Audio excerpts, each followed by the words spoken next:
So my name is ndelgado. I'm an energy psychologist, and I'm just letting you know that this is a video that gives you an idea of the process moving forward when it comes to the therapy that I provide and the guidance that I provide through my sessions.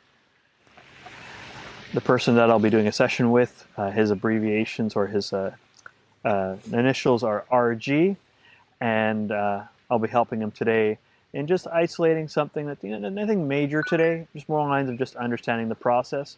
And he's chosen to be a gracious client to be part of the process. And he's a pretty emotionally regulated guy. He's quite open-minded, but at the same time, we may uncover things that he hasn't considered that may be considered blockages, impairments, triggers, or shadow influences that have not been transmuted yet.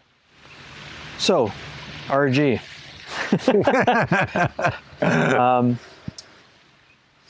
I know you reached out to me not too long ago. We decided to maybe have an exchange of services, and I'm blessed to have someone who could capture my likeness so well, someone who could do that so well. And, we've known each other for quite a bit of time now, and we've always had an easy way of talking to each other.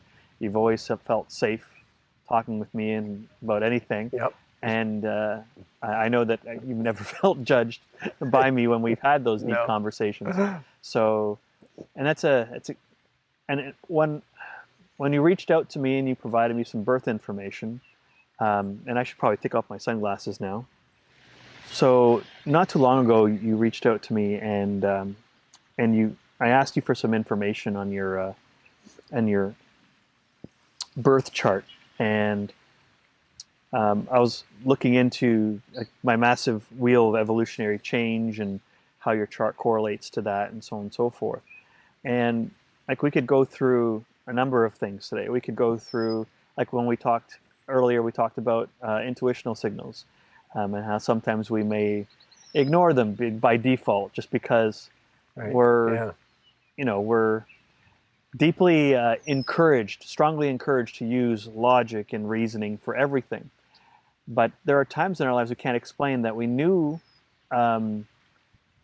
something, but we really didn't give it a lot of credence.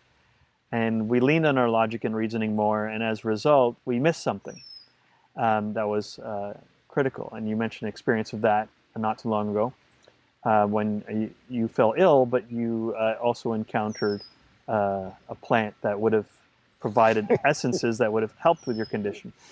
And then there's other challenges we spoke about earlier before this session as well. Oh, yeah.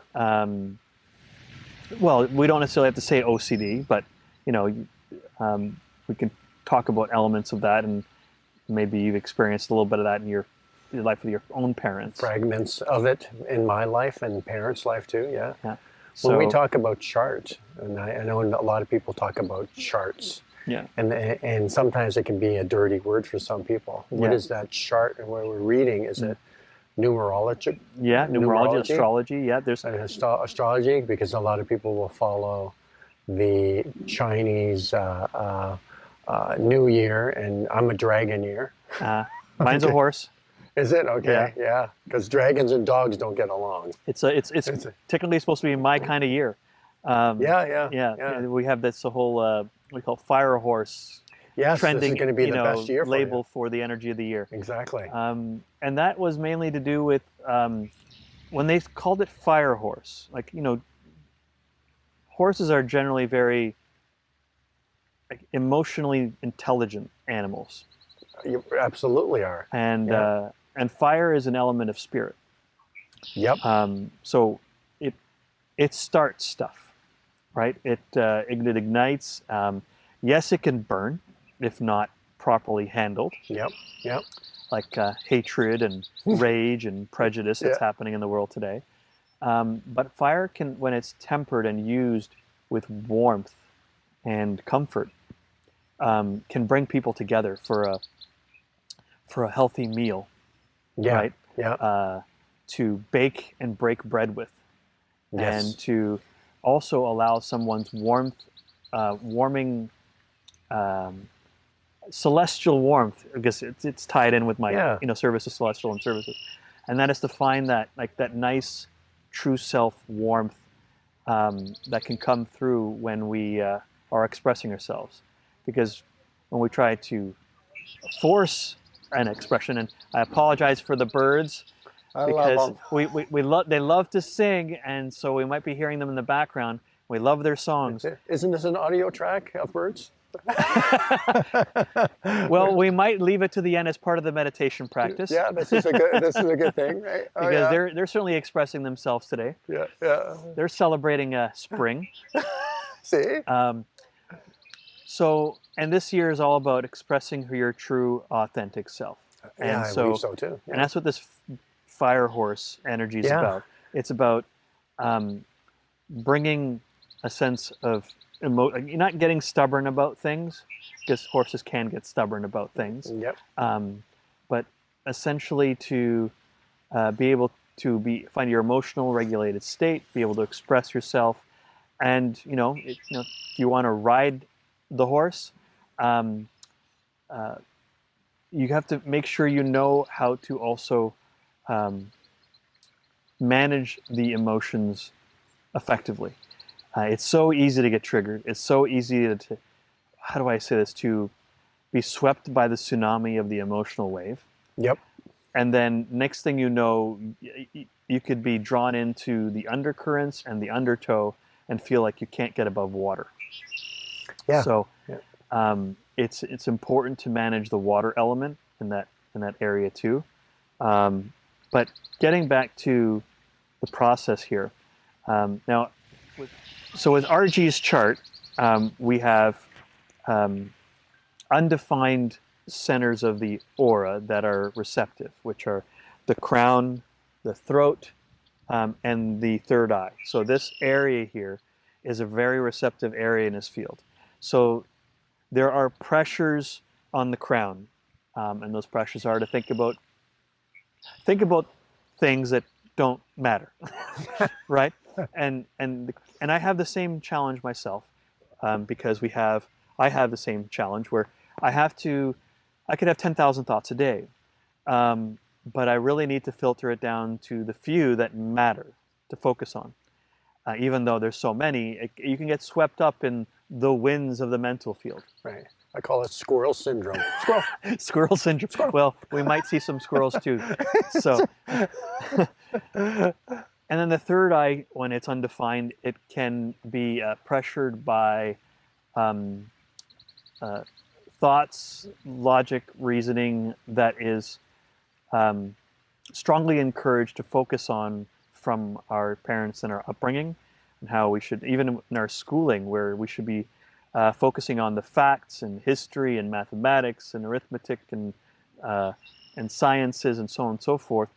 But rarely in the schooling do we get a chance to sit in our stillness and just be and find a balance in everyday school life where we can just allow to hear nature, just allow our creative freedom to just be expressed, and maybe even be just heard by our peers without judgment. And we never got a chance to practice that. And so because we never got a chance to practice that, we tried to see if we could do that with our parents.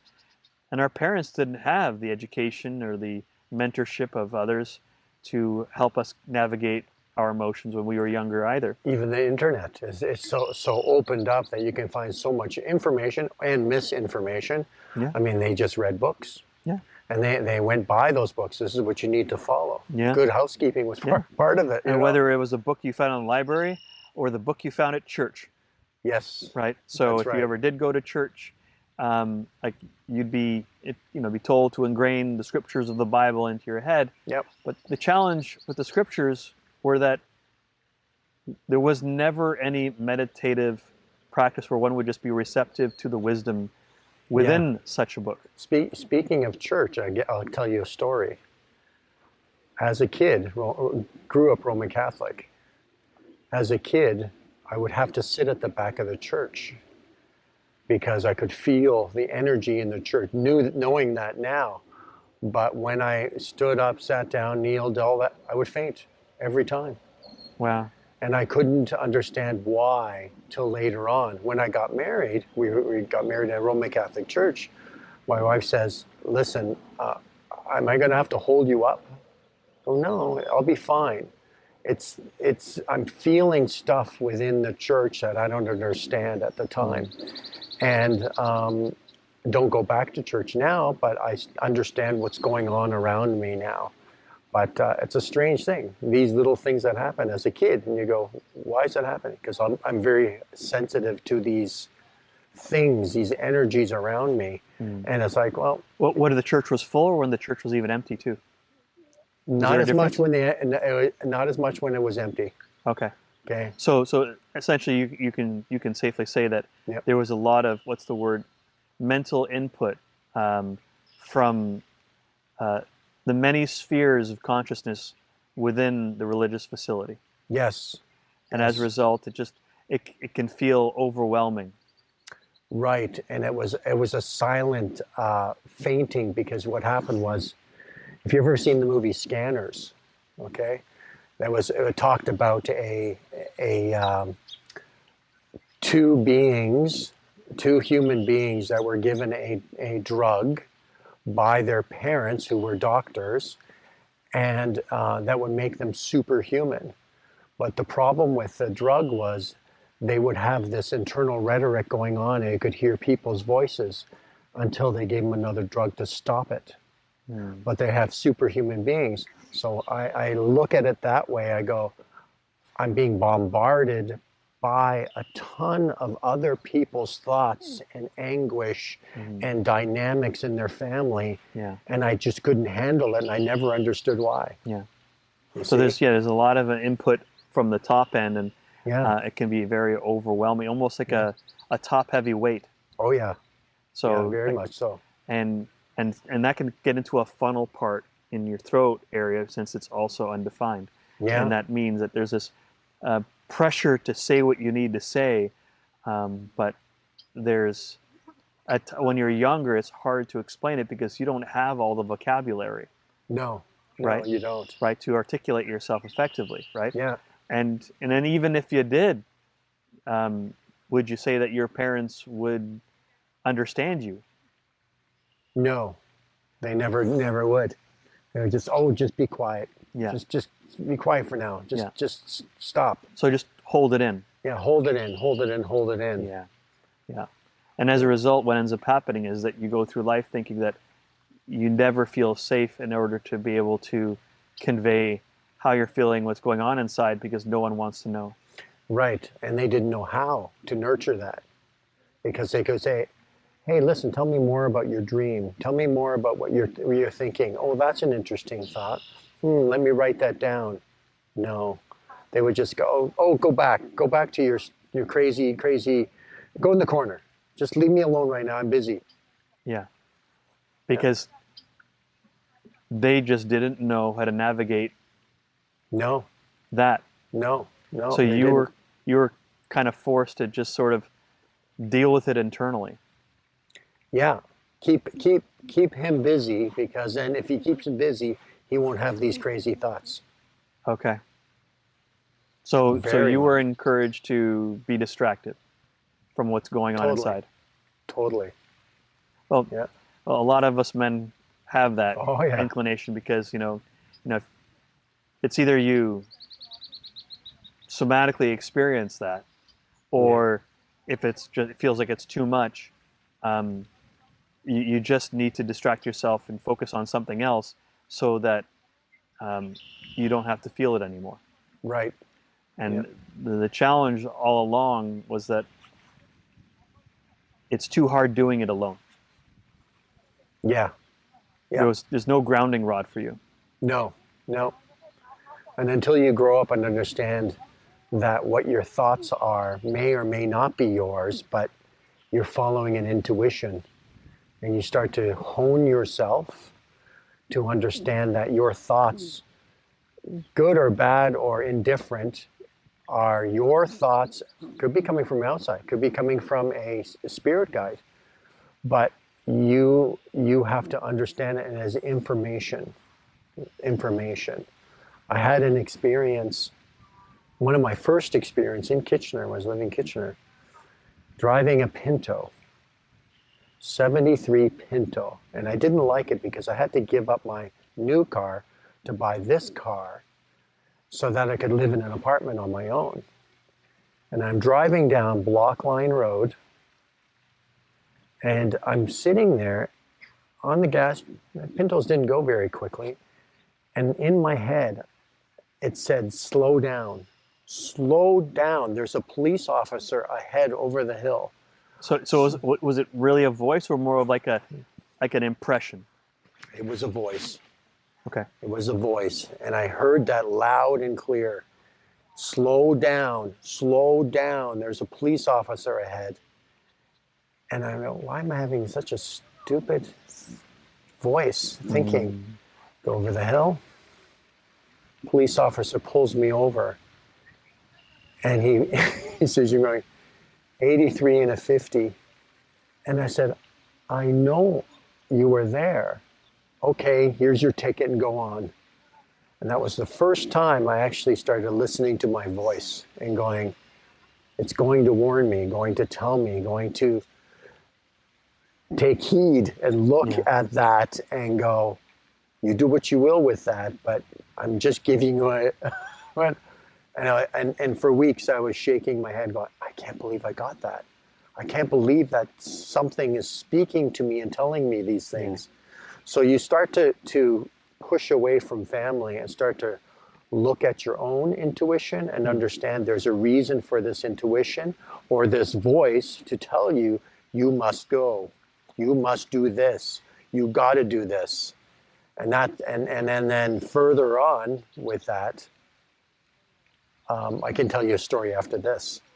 I had to leave. I was working at McDonald's as a manager, and everybody wanted me to stay and continue my career in Kitchener, and I had to quit. And why did I have to quit?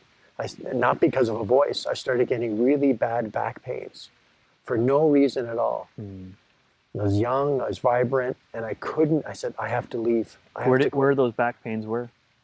Right in the bottom. Right in the bottom? Right on the very bottom. So just to before you continue, just to give clarity, so bottom chakras are usually to do with manifestation and creativity. Okay, so therefore, in the lower chakras, if you're feeling like you have pain there, there's that old term like getting stabbed in the back, or even stabbing yourself in the back, or sabotage, right? And so when we're not listening to our inner guidance about, where we should and shouldn't be, what ends up happening is that there is kind of like a signal, whether from the body, because the body is the bridge to the soul. So if the soul is choosing to speak, saying, I don't like this, it will provide a signal of discomfort to the body to say, and in a specific location.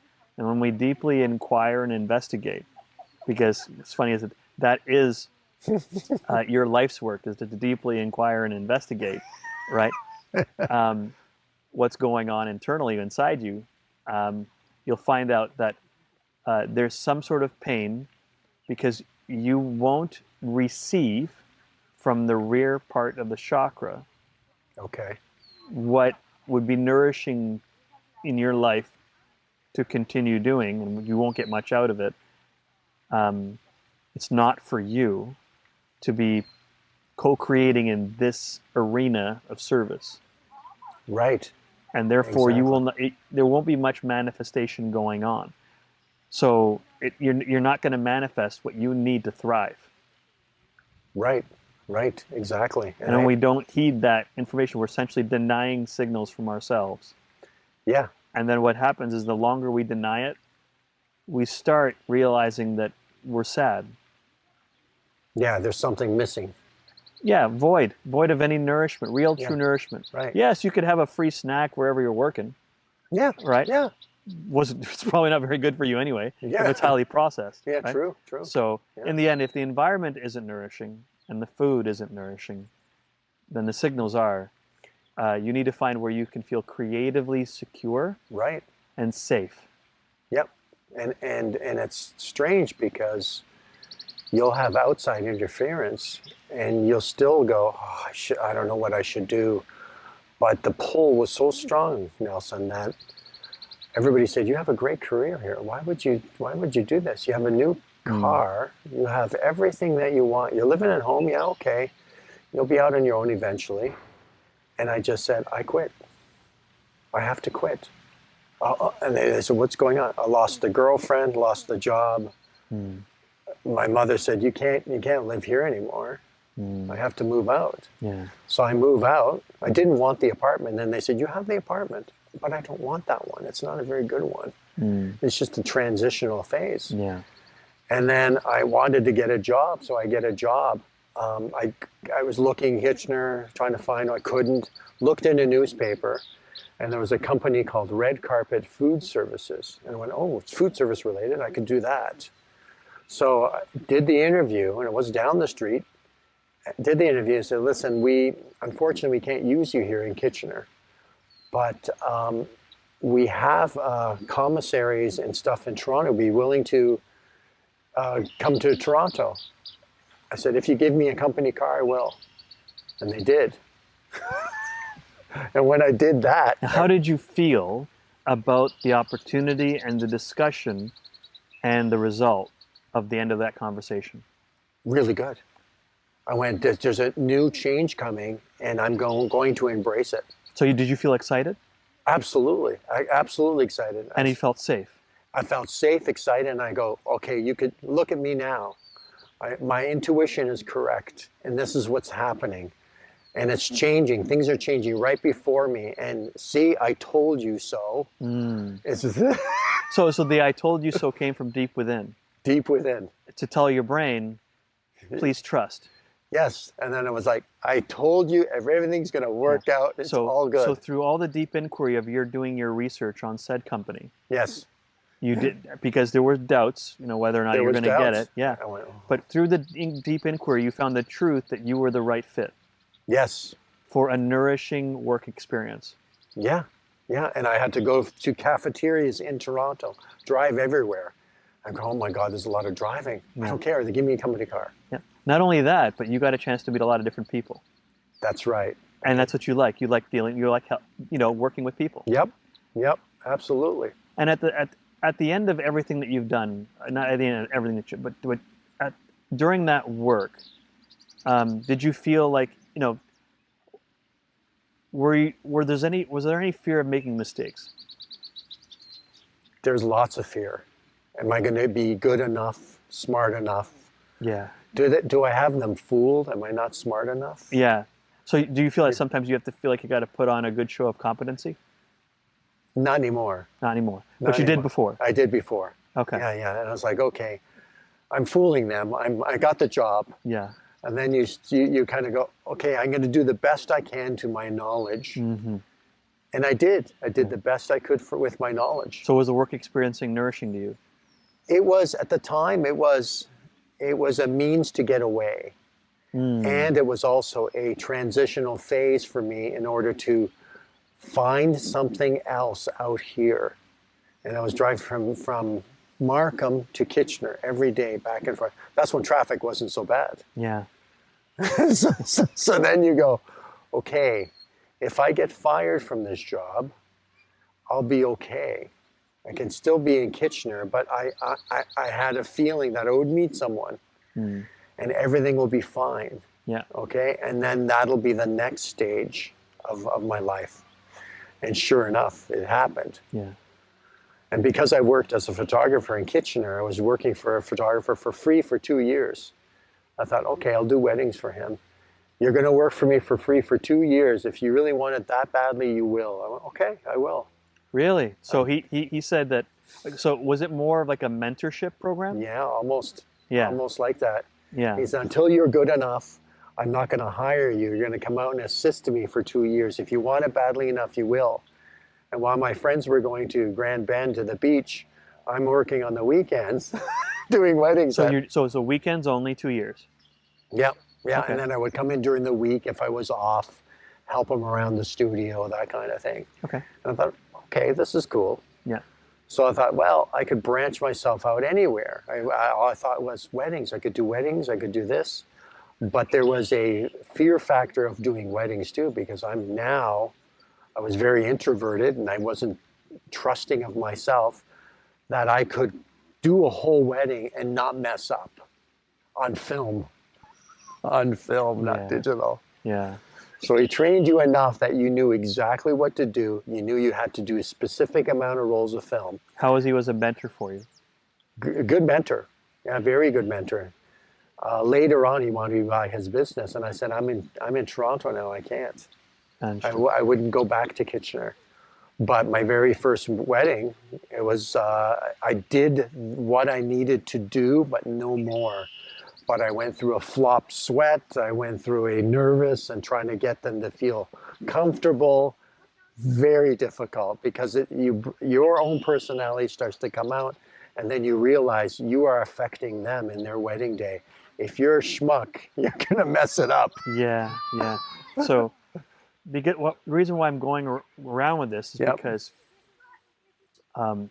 when I look at the charts, like there's two charts to look at. One is the gene key chart. One is the human design chart. And in the gene key chart, Sun and Earth are in. There's 6 positions in each area. Yep. Sort of like 6 stages of creation or process of creation. Yep. And the 4th is about networking and working with groups of people. And so, predominantly in your conscious mind, you're here to work in groups. You're here to be social. You're here to be engaging and supportive and creating a really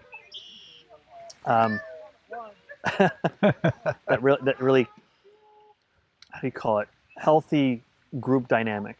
Yeah. Okay. Yep. And dealing with doubts and finding out the truth of what's going to work and cutting through the confusion and truly bringing home a vision that everyone can get behind and that you could be a part of too if you're supporting other leadership. Right. Yeah. So you have to be aligned with them. Yeah. During that process. Truly. Yeah. Absolutely. And the latter part, which is more unconscious, in the latter part, you have the challenge of just learning from mistakes. Yes. So just of course. And the fear of failure is there, but keep in mind here is that making errors comes with the gift of wisdom. Yes. So you learn from every mistake in order to refine the craft to then become good at it. Yep. So your mentor, right? Yep. Gave you 2 years of making all the mistakes you could make in order for you to become wise and how to make things, how do I say this? How to get the exposure right. Right? No pun intended, exactly. Yes. That's right. And the only thing that you needed to do personally was learn how to help the people that you're exposing expose themselves, their true self. Truly, yeah, and that's absolutely. And that's why you struggled in the beginning regarding the wedding part. It's because you did not feel safe to be your true self, right? Yep. It was hard for them. How to develop a sense of security and confidence and competency in helping others feel safe, while to expose themselves to you, while you expose them through the image. Yes. So when they feel safe and relaxed and they feel more of themselves and they can shine a little bit through the camera, right? You could capture that. Yes. And what ends up happening is that, later on when those photos are printed and shared, the friends just like, wow, you look so yourself, so authentic, so real in these photos. Yeah. Because you were able to help them feel safe to capture that. And when they relax just being themselves with you, they'll realize that's how they should always be. Yes. With everybody. Right. That's right. Now, there's a difference between just being completely open and trusting of everybody. That's a mistake. Because if you do that, you're still not listening to an inner discernment system that tells you That's right. what is safe to reveal to specific people. Because you might get a feeling of maybe tightness that you shouldn't maybe say that. Yeah, And because they could use it against you later. yeah.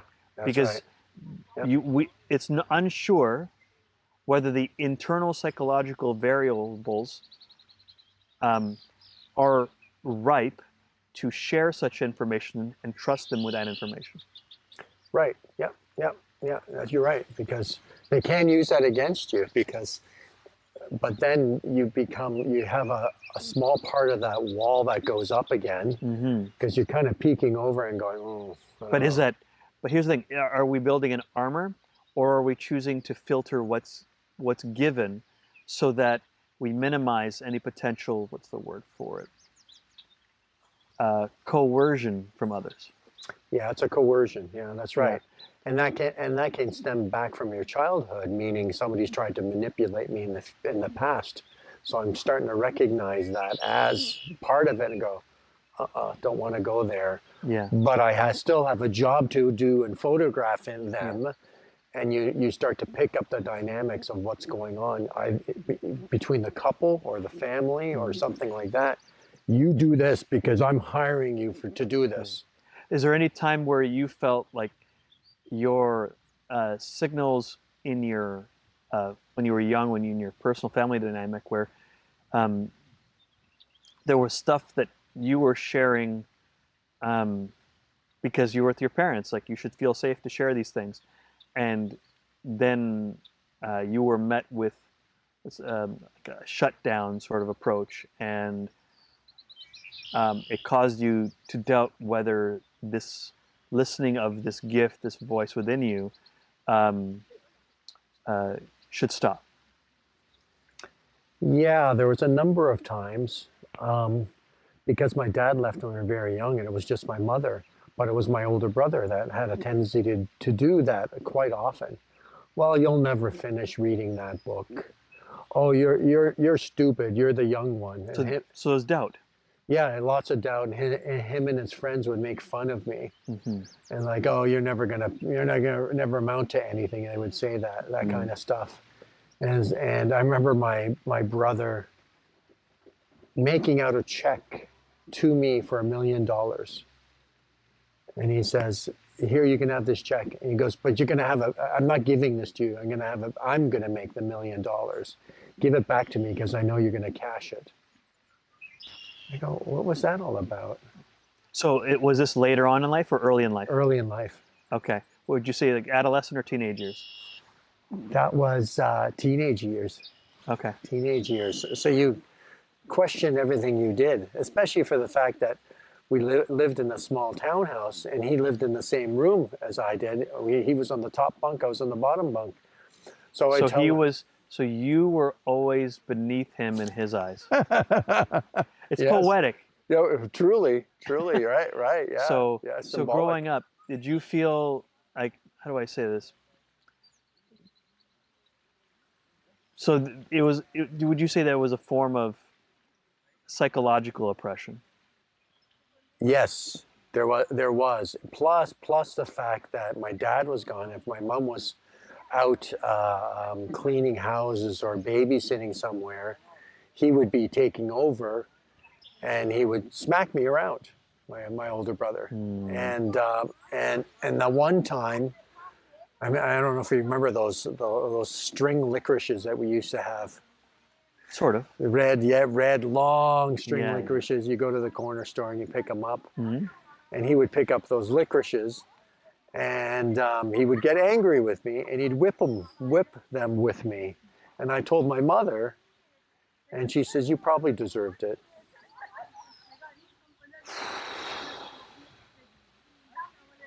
Yep.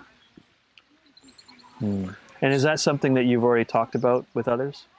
I have. Okay. Yeah. Discouraged would be one word. Discourage, anger, bitterness, resentment. Bitterness, yeah, resentment for sure, yeah. And but what would be the thought you think that was attached to those as I well. was not good enough.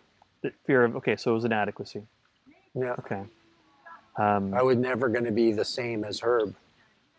Okay, because he was always the smart one in school. Even in school, we'd go to school and they go, "Oh, you're Herb's little brother. Great, you're going to do well." And I didn't. And I didn't want to be in his shadow. I was different. Yes, but the funny thing is that being in the shadow allows you to observe behavior um, that's not aligned with,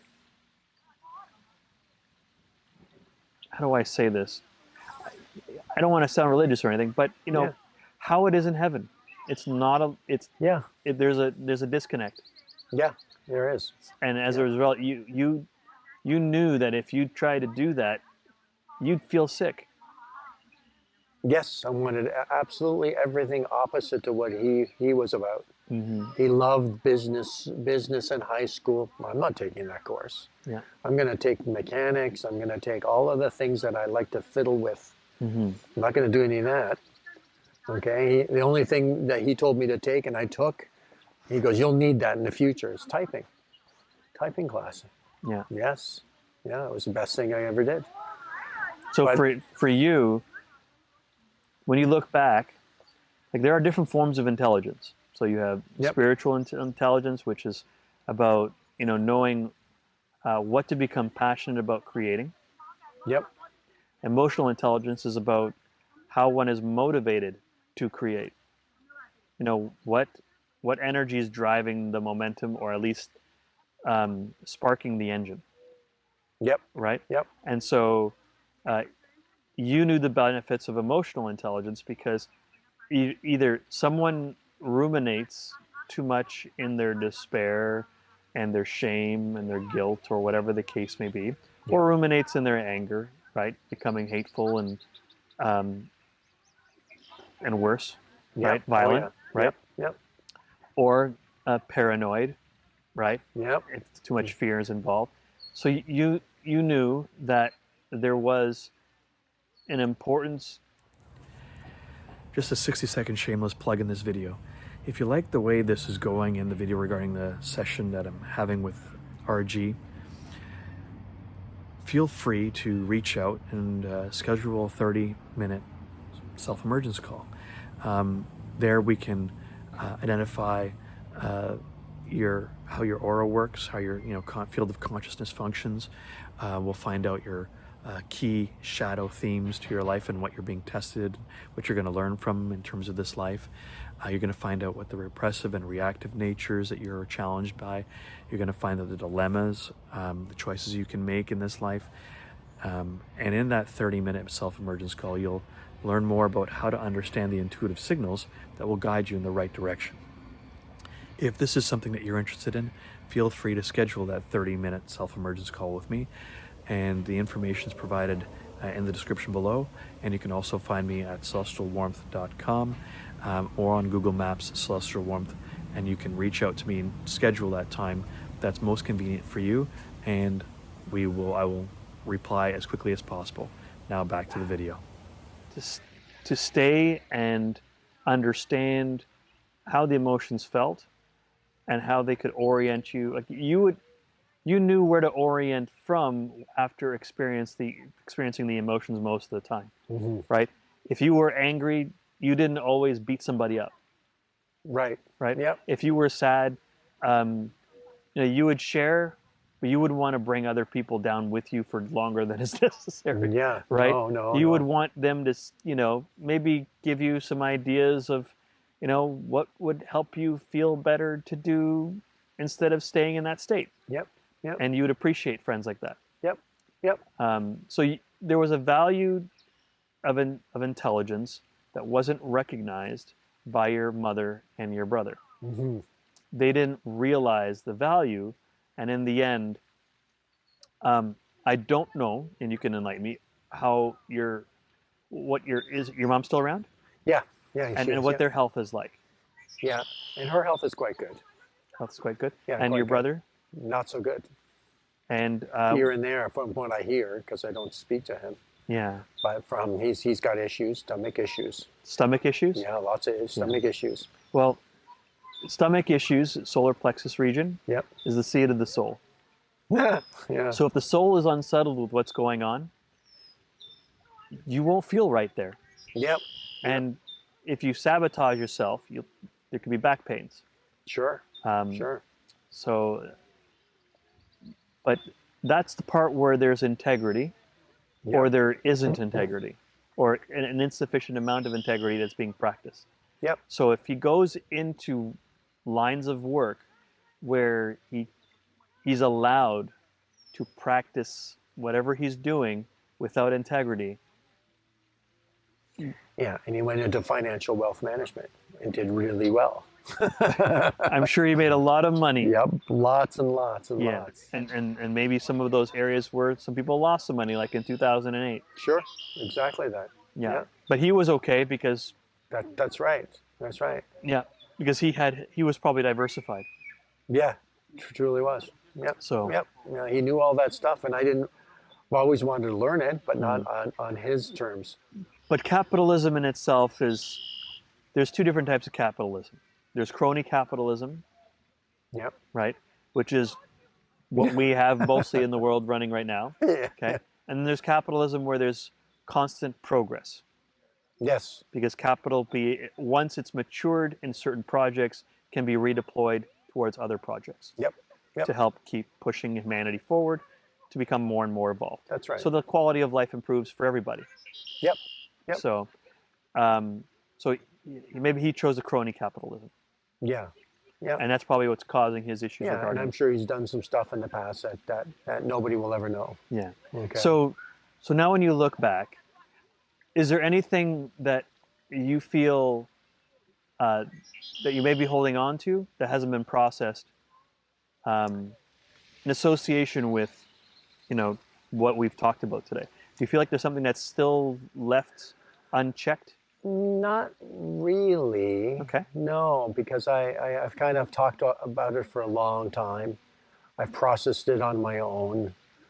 You still do a little bit of comparison between yourself and your family, and I could have done this and I could have done that. Mm-hmm. But I realize I'm on a path that's my path. Yeah. That's why we talked about the bubble. Mm-hmm. I think everybody's in a little bubble on their own. Mm-hmm. Okay. And who influences your bubble? Yeah. And who pokes at your bubble and trying to tear a hole in your bubble to say you shouldn't be doing that. But it's my bubble. Yeah. Leave my bubble alone. Yeah. You see? But keep in mind that your bubble is receptive from the neck up. Yes. So therefore, it's easy for you to absorb poor counsel. Yes. It's easy for you to absorb misaligned discernment. Logic and reasoning oriented and focused, and it's easy for you to get inundated by everything that's going on in the world. So it's important for you to maybe limit your exposure to social media. That's a tough one. YouTube and so on and so forth. That's a tough one. No, like you. How do I say this? The platforms have their algorithms, right? They push what's getting the most attention. Oh yeah. But the algorithm is shifting, trying to push you towards content that fits you and what your deeper interests are. Yep. So if you continue to expand the topics that you're interested in, then what happens is you narrow what gets through the mental field, like the crown area. Yeah, of course. Because global content, like when you're in a crowded place, you get overwhelmed, right? Yeah. But when the consciousness is more sparse, it's easy to manage. But you don't have to be dealing with large groups of people. Like, you feel more comfortable dealing with a handful at a time. Yeah, and I gear myself up toward it. Mm-hmm. So because I've done speeches with 150 people in a room as well, but I think I'm pretty good at it, but it's not not my forte right away. I would love to do that, Yes. but it would be on a spiritual teaching journey. Yeah. Because I think what's happened is I've shifted again another way, whereas I integrate slowly one-on-one, like I'd go in and do a wedding. Then I'd go in and photograph babies. Then I'd photograph groups. Then I'd photograph very hard, difficult individuals. Yes. Why don't you come to our meetup group and you could do a speech for us? And then I do 10, 20, and then I did 150 people in one room. And you go, ooh, this is a big thing. Yes. But then they're all individual people, the same way. You look at it as they're all the same as we are. Yeah. And they're all going to receive a different message. They're going to take bits and pieces of it. Because you're going to try and connect it with what you're saying with their own experiences. Yes, that's right. And how they correlate. Yep. Yeah. Yep. No. You find your people, your clients. Yeah. The clients that are right for you. Yep. Right? Because in the end, you're meant to be part of a team. Yes. Yeah. Yeah. So if you're in a team environment, a healthy team environment, constant inquiry, and then internal inquiry about what feels right. Yes. And I'm going to get into that because you mentioned that there are times where your logic and reasoning won out over your intuitive guidance system. Like your slow down, and you didn't. And then you paid the price. Yeah, that's right. Right? It wasn't that high a price. It could have been worse. Like it could have been another car, maybe distracted driving, and you hit that car at 83 kilometers an hour. Yeah. Right? Yeah. So, yeah. So that's a key thing here of self-denial here that we really have. It's when you deny the self signals, its voice, and so is that something that you want to learn more about the specifics on? The intuitive signals. Yeah, I think I'm pretty good at it now. But I want to know if there's mixed signals. Like again, this way, this way, this way, this way, this way. Yes. Put it all together. Use your discernment. This is the path to go. Yeah. But it's outside interference. Is what I'm telling you this way. Maybe we shouldn't do that, because then you go, well, let's take the safe road. Yeah. Because it won't cost you that much money, and maybe we should just.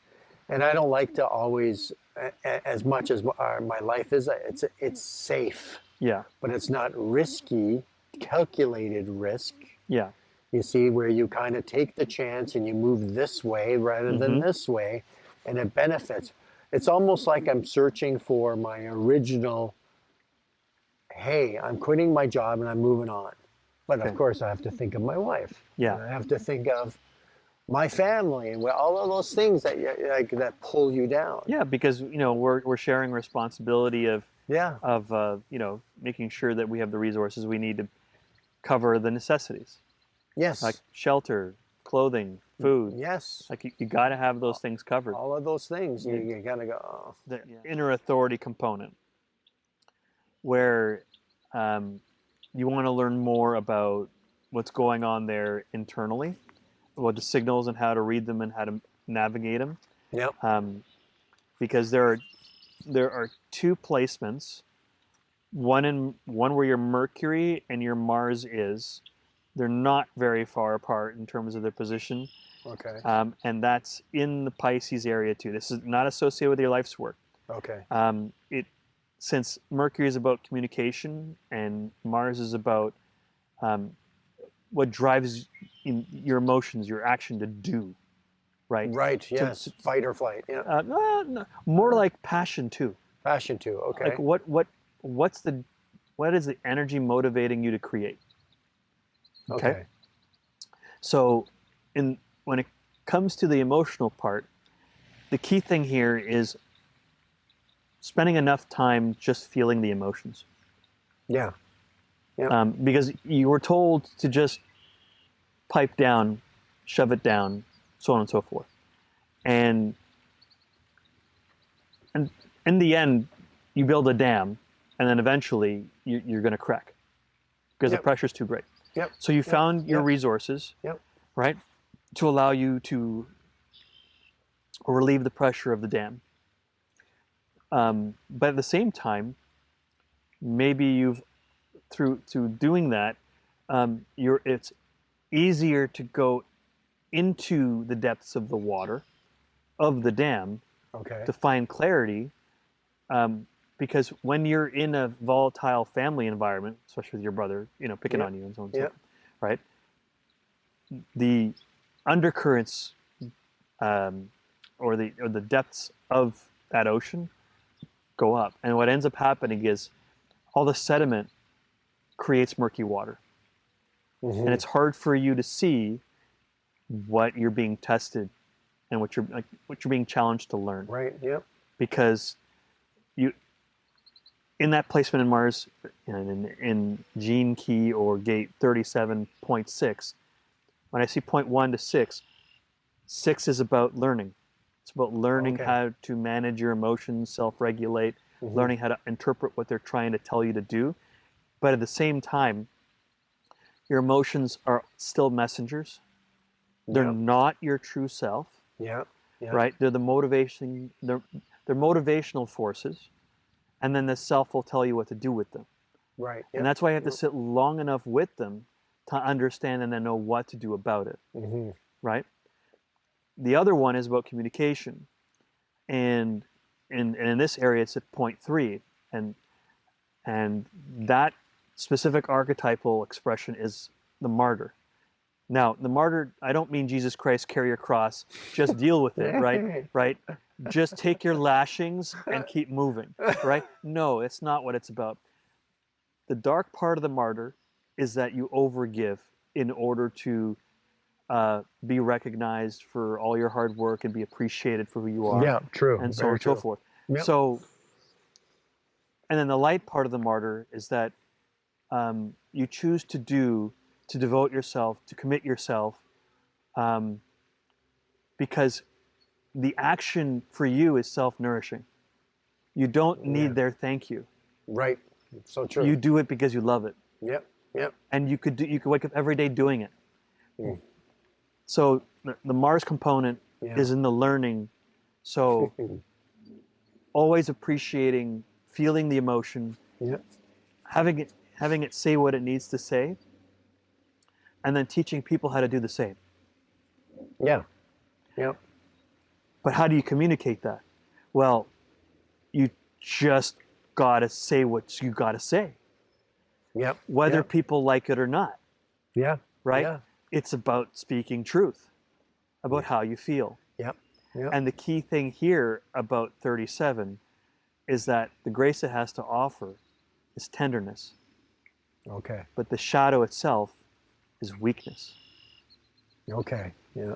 Yep. And the reactive nature is becoming cruel. And the repressive nature is becoming over sentimental. I see. Where you dwell too long in the emotions, longer than you should. Okay, so let me give you an example too, which is kind of troubling to me. Okay, and I think this has happened a long time, and that's part of being the martyr, giving so much, and always and never expecting, and then if it turns into, like my wife would say, oh, they're taking advantage of you again, and at that point, I recognize it and I see it, and I try and push it away, and I go, oh, come on, can you do this more time? Yes, I understand that. But then many people, whether it be when I was younger or now, they judge me. They judge me. You are like this, or you are like that. I have like even my sister-in-law. You have secrets. No, I don't. What kind of secrets do I have? And I gave her what she thought she wanted to hear, but it turned into a whole dance and ignorance, and let's forget we even talked about it. A year of silence. And then in that time, this was just last year, in that time, my neighbor, same thing. We're cordial, everything was cool. We're going to get some trees together. And I just decided at the last minute, I don't like the way this is. And this doesn't feel right to me. And I said, nope, sorry, not doing this. Here you go. Here's the money back on the half. And they just flipped upside down, and they just ignore us, look at us. And then he made a comment about we don't hang around with people like you. Oh, they said that to you. Yeah, even worse than that, but I'm not going to get into that. It was Well, you could actually say it because it's okay. well, he said, Ivanka heard it because I heard him and I said, Happy New Year. And they're walking across the street, and it was quite mild out. And and then I said, Happy New Year. No, we don't. How did he say it? He said, we don't hang around with criminals like you. What? Where'd you get that? Where it threw me right off and go, is that a psyop? Is that something he's trying to do to get at me? Or and it bothers me because I like helping people. And I go, well, how did he come up with this? And he works for Microsoft, and he's probably gone on the internet or something and found a guy that looks like me or his name spelled like me and made this assumption about me. Or he's just doing it as a, I'm going to twist it around a little bit. So the question is whether or not let it go. Let the poisonous thoughts remain in their mind. Right. And you know who you are. Yes. And who you affiliate yourself with. Right. And what they have to say doesn't matter. Right. And I said that to my wife. I said. So it kind of cut off at the part where you were talking about the Happy New Year part on the, when you were talking to those people that were, we don't hang around with criminals like you. Oh, yeah. So we missed the father part. So it's up to you if you want to. That's okay. Yeah. Or the your grandfather part. But I'll do an instant recap. What we missed was that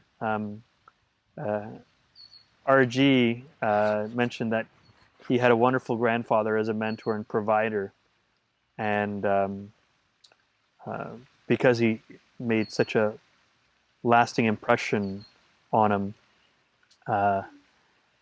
he took his skills as a photographer and created a portrait of his grandfather in honor of him, and so that people could see, like everyone could see, even in public, it was publicly published, and people could see beautiful, dignified representation of his grandfather, and as a tribute to a deeply appreciated man.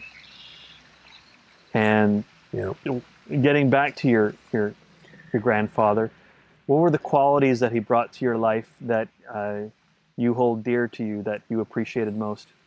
Be fair. Be fair. He goes, I'll give somebody a good quality product, but be fair. Don't be greedy. He goes, because that comes back to you. He always said that because he would upholster a couch that people couldn't afford, and sometimes he would give it to them for free. He would find stuff. He says, listen, if you find any money, you can keep it, but if you find anything else, he found rings and stuff, give it back to them. Oh my God, I lost that, was insured, he would do things like that for people. After a while, he ran his business as a fair man, made a decent amount, and is very fair, his work, but his skills came from Austria. All of that stuff he wanted me to take over the business at one point. I didn't want that. Yeah, it was his passion, not yours. Right, it wasn't, right? But I took those with me when I started my business. And I became fair, very fair. I wasn't greedy. We made a modest income. Mm-hmm. Sometimes I made some really good money, but you waited for those days that were not good, but you did those things. But he did those things for us. He did that for the family, but I honored him as much as I could because he meant so much to everybody. You lived with your grandparents? No, we actually lived with my mother. She didn't want to move back home because she thought my dad was going to come back.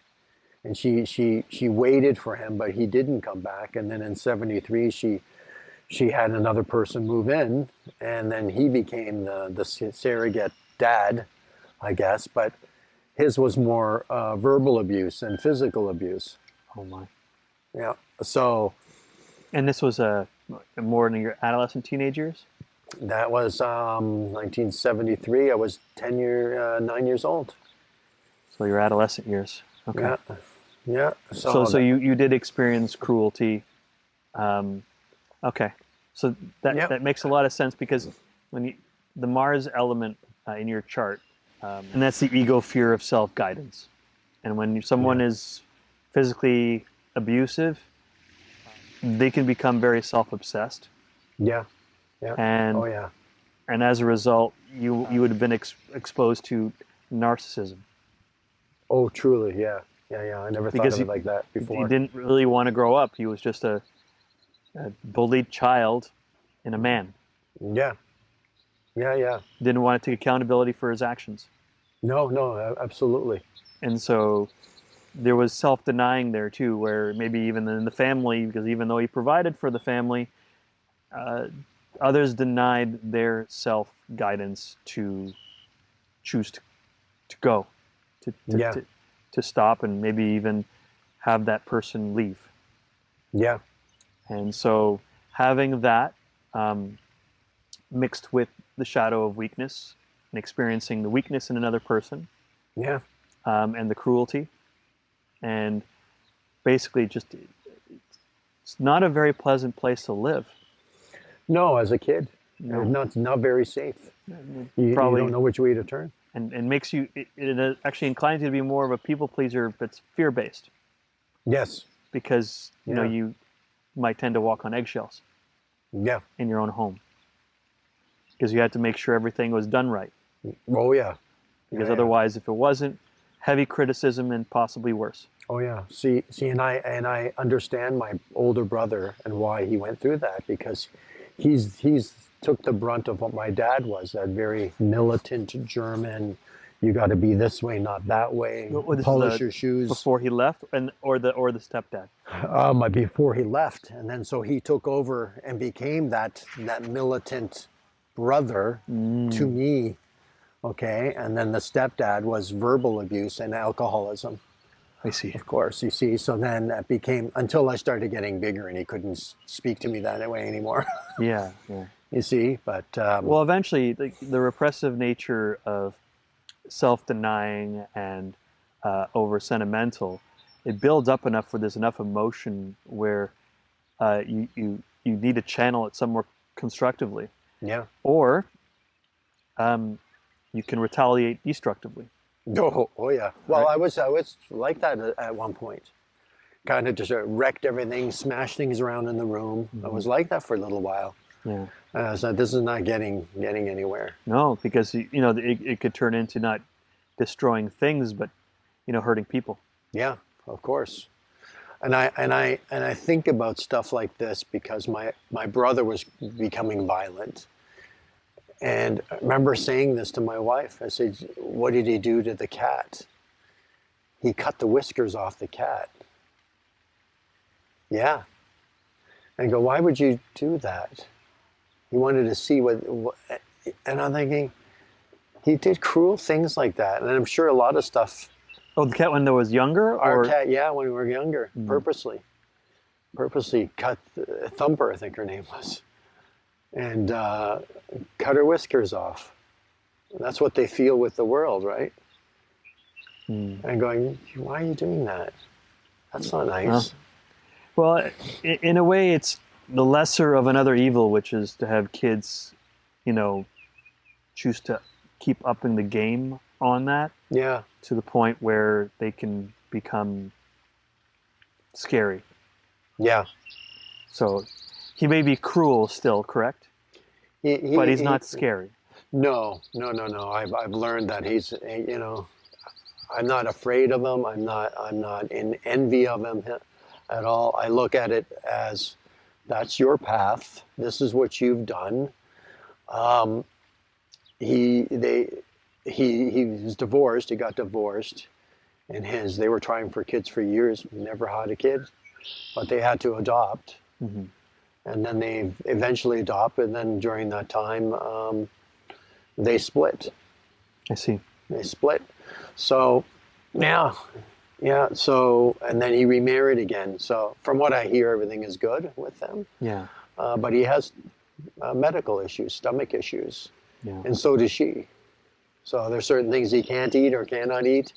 But he was always plagued with things that went wrong with him. I don't know what it is, but Well, you know, oftentimes it is that old rule, right? That old ancient rule: you get out of life what you put into it. yep, And so, um, getting back to that in yep, terms of getting out of your life what you would, you know, put into it, yep, um, and circling back to your own inner authority, because we've just talked about um, a father figure like your grandfather, yep, and how his authority, his type of authority, shaped you into a fair yep, person, yep, right? And then, of course, you had your other experiences with your other father figure that was cruel, and so on and so forth. So you can yep. learn the difference between a healthy father Sure. dynamic and one that isn't, Oh right? yeah, yeah. And so, but now that moving forward in your life, and coming back in circle to trusting which voice to listen to, because you've already listened to, you know, your mother's voice, your brother's voice, your, you know, your grandfather's voice, and the other father's voice, and Mm-hmm. now you're listening more to your wife now, and so on and so Yep, forth, yep. right? But coming back to the intuitive component, right? Mm-hmm. Then now that experience with that specific placement, Yep. Mercury, Mars, 37. The other one is in 30, which is an Aquarian challenge. Oh, Okay, because these are based on heart-based authority. You have an emotional authority, which is heart-based authority. right. Your heart you, and heart-based authorities tend to be ones that require uh, ebb, ebb and flow, and then um, reharmonizing, like coming back to balance, or at Yeah. least peak and trough. And then once you get back to the middle part, Yeah. you can make a decision from that emotional wave. You have to let Sure. it. You have to let it complete the wave until you make that decision. Sure. So a funny way of saying it is, "Oh, I just got this opportunity, and it could be the greatest thing in the world." And like, but what if? But what if it's a trap, right?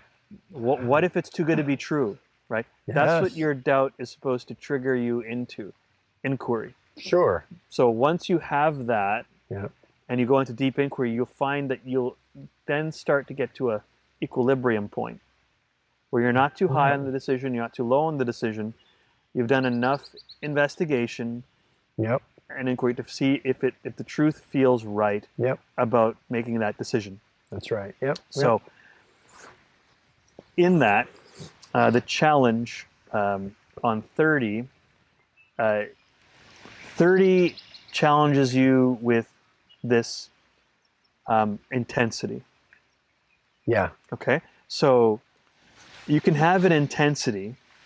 It can seem scary, but it's important to determine the difference between something that is exciting and something that can make you feel anxiety about it. And Mm. knowing the difference between excitement and anxiety, Right. right? If you feel a fascination and an aliveness about this decision, and you feel like I just have to experience this, Yeah. Yeah. and there's an anticipation mixed with it, that's good. And if there's a Okay. nervousness, that's normal, Okay. right? Because your nervous system is asking, is this safe? Yes, that's true. Yeah. Okay, Yeah. Yep. so it's the deep feeler component to your authority. Okay. You have to deeply understand how you feel about the opportunity.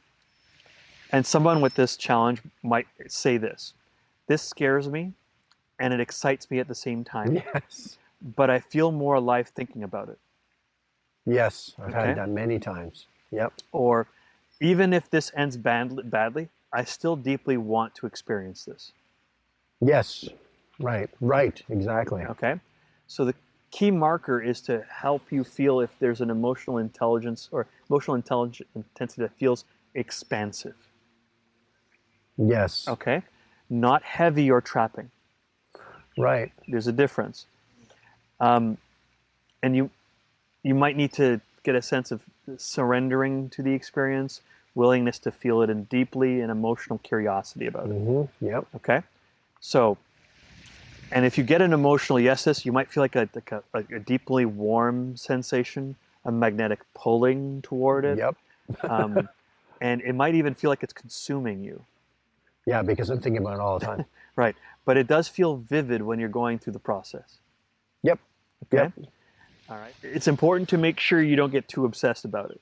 Well, that's my problem, because what happens is I'll see the 20, 30 steps to get to here. I always call it that picture of, the connect the dots, 1 to 2 to 3, 4. I see that whole picture, but most people, I can't quite see it until I actually finish it. And that's what I find is it's that map in my head. Once I hit that, I go here. Once I go that, it's always a piece of it. That's okay. I failed at that because I know it's going to work out. Yeah. But that whole thing, I go, there's the picture. So when you become less obsessive and less needy about making sure it comes out the way you want, and you're allowing yourself to be more willing to let it unfold as things come naturally, it usually ends up working out for you. Yeah, it seems to. Yeah. But the emotional no to this is that there's an emotional heaviness. Okay? There's a desperation to make sure it comes out right. Yeah, I've had that. Okay? Yeah. A fixation on making sure it comes out a certain way. Fantasy addiction associated with it. All these visual projections that we get of how we would like it to be. And then you're feeling pressure about it. Yeah. Okay, so pressure, and maybe even trying to force destiny on something. Yeah. Okay? So it's important to know that's the no. Right, okay. That's the no. And the statement might from this no part, where your ego is trying to force it to will it to happen, is if I don't get this, everything's ruined. Oh God. Yeah, that's not good. Okay? That's not good. That is not good. I need this experience to complete me. Yeah. Yeah. And that's to be wary of those things. Yeah. So if you know how that happened in your life, my blockages are more likely going to be what pushes me towards that. Right. Okay. Yep. Yep. Okay. And the other emotional yes is from the 37 component, which is in Pisces. Yeah. And that was the weakness part. When you feel warmth about what you're doing, there's a mutuality to it. What you get in, what you put in, others will also get in, put in, and everyone gets an amplifiedly positive experience. Yeah. Okay? Trust on both sides. Yeah. Maybe even a contract is a good thing. Verbal, yeah. Handshake, okay. But maybe it's really important that you also get it in writing. Yeah. So there's no doubt that creeps in. The other one is emotional safety. If you feel emotionally safe to open up with them, in increments, and you also engage in questions to qualify their sense of emotional safety in that part of the co-creation part. Sure. You feel like you belong to the project, and so do they. Yeah. Okay? Yeah. And there's a mutual, it's natural reciprocity is a reoccurring theme. Yeah. In them. So when you get that, that will feel like I feel emotionally safe dealing with these people. Then I'm not being taken advantage of either. No. Yeah, much easier that way. Yeah, because once they put enough skin in the game, and so have you. Yes. You're both in it to win it. Yes. Okay. And that's hard to find people like that. Oh, it is, because everyone's worried or suspect, because everybody's suspicion. It's a fear-based economy. Right, of course it is. How do I do this without... Yes, yeah. But you can also investigate that Chris Voss character. Okay. You've heard of him? Yes. So tactical empathy. Okay, yeah. Let's address the fears, the insecurities. Sure. Let's iron those out. Yeah. Right? Yeah. Let's find out what we're trying to protect here from happening. Yeah. Okay? We do that. What happens to their state? They're relaxed. They're more at ease. Yes. Because they're heard, they're seen, they're recognized, and they're respected. Yep. And when that happens, it's so much easier for them to trust you. Yeah, yeah. and deal with you and build a strong relationship economically, socially, Yep. right? Because all the cards are on the table and you know Yeah. exactly what's going There's on. transparency. Yeah, you need that. Yeah. Yep. And even if there are uncertain variables that arise, both of you have built enough trust to work it out together. Yeah. Okay. Yep. And that's why the relationship will feel like relationship feels mutual and fair, just like your grandfather said. Yep. I can relax with them when I'm Yeah. doing business. Yeah. And the body clues that you'll feel are softened chest, emotional warmth, desire to nurture, feeling included, strongly bonded platonic engagement. You'll Sure. feel a sense of tenderness between the two of you. Sure. Okay. Okay. And that's how both of those in your emotional authority will feel. Right. Okay. Yeah, and I recognize those pieces of it. Yeah. So whatever is interfering with that at any point in time, Yeah. you can always bring to your awareness. You can bring to awareness now. I'm feeling like I'm a little cold. You Yeah. probably are A too. lit. So if you feel like this is something you want to get into more deeply, like regarding like the critical mind, the self-sabotaging Well, we mind, can talk about that in another time yeah, too. yeah, We'll be talking about a lot of yeah. stuff, But Nelson. we can get into that, and Oh then we yeah. can clear suspicion. We can clear Yeah. hesitation, apprehension. Yeah. Or you can do this yourself. You can remember all these moments in your life, Yeah. and then you can engage your meridian system, or you could do the tapping method, whichever Yes. works for you, Yeah. right? Yeah. Yeah. And you can say, I release the suspicion, I release the distrust, I release the apprehension, the hesitation, Yeah. the doubt associated when dealing with people. Um, and what ends up happening is that you can now create a vacancy, or you can start creating a stronger teamwork, mutually supported dynamic Hmm. between the self signals Yeah. and your mind. So, to wrap up the end of that session with RG, I just wanted to bring awareness to the fact that we were getting into the throat area where the blockages would have had been, because he does have an activated throat center, even though it is undefined. Oftentimes, when we pool a lot of hesitation, suspicion, doubt, apprehension, discouragement from others, what ends up happening is it gets kind of pooled in the throat, and we feel like we can't really make a choice with our lives. Or if we're making choices, they can be brash, or if we're trying to convey a truth, we can blurt things out before people are ready to hear it. So it's really important to address any of those blockages in the throat that he may have had regarding decisions rooted in any sense of insecurity. But he's made, for the most part, more benevolent and more self-empowered decisions, because he's listened to his instincts more, and now he's much more confident and listening to those signals now, and he's releasing those fear-oriented blockages that prevent him from honoring the wise counsel that happens to be from his gut and his heart through his vagus system toward his mind. So he can create both creative and logical balance to his decision making, because his decision making is coming from his core of his body as opposed to his mind. Because in the end, this is really just an antenna. It's taking in information. It's remembering about the past. It's always thinking about the future.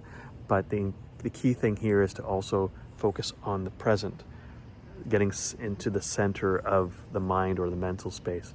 So while you are taking in appropriate signals from your body, you're discerning it also in the head. And once the head heeds the signals of leadership from the body, for the majority of us, because that's where the authority is for most of us on the planet, it's sacral and it's heart oriented, and for some of us it's splenic, which is more intuitive, more, you might quote unquote, psychic in nature. So if you take more of those signals seriously from the body, and you start creating more flow in that direction, you'll start to realize you can become more relaxed in your decisions from the core of your body, and you're spending less time mentally on those decisions. It's more about just, how do I practically do this? And then you can create a plan using the mind and your imagination and engaging it. And when you do that, what ends up happening is you start manifesting at a much higher speed, because you can visualize, you can embody that vision and feel it in your body, and you could pray for those opportunities to come your way. You can have faith that they'll come, and when you're doing that, you're emotionally charging the manifestation, which amplifies the signal. And as you do that, what ends up happening is you start bringing the life that you really want more so into the present, and you start becoming more confident in yourself, your true sense of self, and it reassures the survival mindset. It retrains your nervous system to believe that good things do happen, and good things can happen more often than the bad things that happen. And even if things that are unfortunate do happen, you can respond from the most comfortable state of response from your internal authorities. So hope you appreciated that video, and moving forward, if you find that this kind of method of therapy resonates with you, where maybe you're done talking about all your trauma and you've created a lot of vacancy, but you're not sure how to fill that space in with things that come naturally to you. And this is what I do. The first part, yes, I do the healing part, but the key thing here is to make sure that whatever vacancy you create in your field of consciousness, from releasing the fears, anger, excess shame, guilt, and sadness, but that you can then choose to embody what comes naturally for you to do, to feel, to be, to accept within yourself. And as you do that, you can relax more in your natural state of being, and you can express yourself more naturally. And it helps people disarm themselves around you, because you're not trying to put on a show. You're not trying to perform. You just are. Your presence is known, your presence is felt, and your presence is accepted, maybe even embraced by the people that really want that in their lives. So if you like this video, you can hit like, you can subscribe to it. There's more information down below in the description. And if you want to schedule a session, you can start with a free 30 minutes, get better acquainted with me, with your charts. You can share your story and see if we're the right fit, because the most important thing of what I'm here for is to make sure that you minimize or are able to transition out of any state of depression that's rooted in self-denial, because you've denied certain signals in your body. You've denied the voice within you that's trying to be your best friend, try to guide you. And now you feel tired or drained or exhausted or depleted, or you just don't have that sense of vitality in you that's coming from some sort of inner inspiration. So if you're feeling lost, confused, you're feeling self-doubting, you're hungry for change in your life, and at the same time, maybe you're experiencing a lack of patience with the process, this is why I'm here. My life theme is of consciousness, and I'm here to raise it for you. But we have to learn how to spark that vitality in you again, and that's what I'm here to do as a therapist. Help you learn how to spark that vitality back and find rhythm again in your life. Thanks again. God bless you all. Namaste. And